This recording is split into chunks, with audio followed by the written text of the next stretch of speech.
Sinibak na rin sa pwesto ang hepe ng pulisya ng Angeles City, Pampanga na si Senior Superintendent Jose Hidalgo Jr.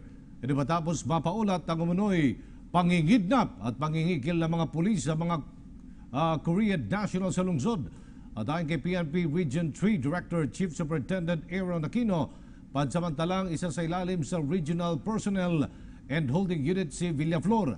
Papalitan ito ni Senior Superintendent Jose Hidalgo Jr. na inaasang magre-report sa Angeles City Police ngayong araw. Maliban kay Villaflor, nauna nang sinibak sa pwesto ang siyam na iba pang pulis, kabilang ng commander ng Angeles City Police Station 5 na si Chief Inspector Wendell Arinas. Batay sa report, nangyaring insidente ng pangingidnap noong Disyembre at 30 noong nakarang taon.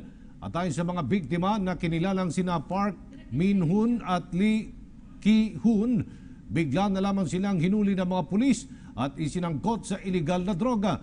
Matapos nito'y idinala sila sa istasyon ng pulis at hiningan ng pera na nagkakalaga ng mahigit 300,000 piso kapalit ng kanilang kalayaan.